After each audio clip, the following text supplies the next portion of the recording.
Day 25, verses 16 to 18, the real and the unreal.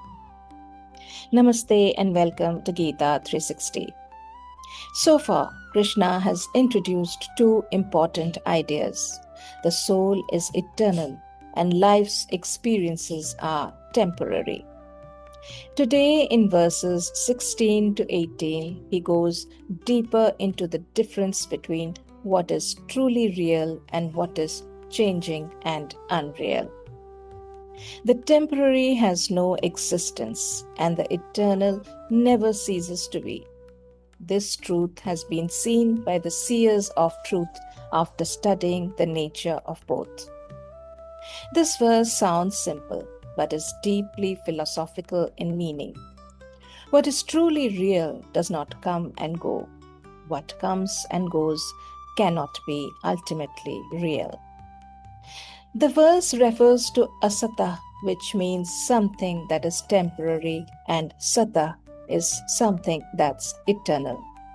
Our body, people, roles, possessions, and situations are all in a state of constant flux. They change, age, break, grow, and disappear. They are all temporary. The deeper self, the conscious presence that observes these changes, remains and is eternal. The wise recognize this difference and do not cling blindly to what is not permanent. Know that what pervades the entire body is indestructible. No one can cause the destruction of this imperishable soul.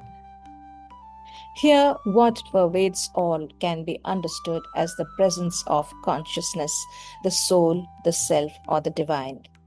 It is what makes everything alive and aware. It adds meaning to life. No weapon, disease, force, or time can destroy this essence, this life force. Bodies can decay, forms can change, but the underlying core that gives life to them remains untouched by anything external. Only these material bodies will end as they are perishable, but the embodied self within it is eternal, indestructible, and immeasurable. Therefore, O Bharata, fight. Krishna brings the teaching back to Arjuna's dilemma. If the body is temporary and the self is eternal, then Arjuna's fear of killing and death is based on a partial view. He is grieving as if the body is the whole person, which is not.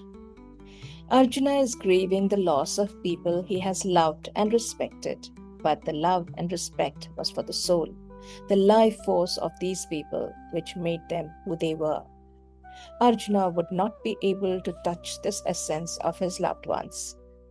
Since the self cannot be destroyed and the body is destined to end anyway, Krishna urges Arjuna to perform his duty with this deeper understanding. We suffer deeply when we confuse the temporary for the permanent. We hold on tightly to positions, possessions, and even identities as if they will last forever. When they shift, we feel shattered. Krishna does not ask us to reject the world.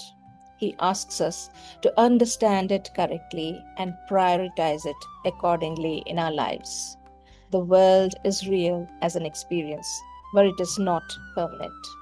Our body is real as a vehicle, but it is not our full identity. When we remember that something more stable and quiet exists within us, within this world and all around us, we can engage with the world with more grace, love, and kindness. We can care without clinging. We can serve without panic. We can accept loss without losing ourselves. Thought of the day. Take a pause today and repeat to yourself, what is real in me cannot be broken. What is breaking in or around me is not permanent. I will not forget this difference between what is eternal and what is transient.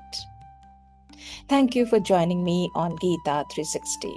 May this thought give you the courage to face change without fear and to live your dharma with trust.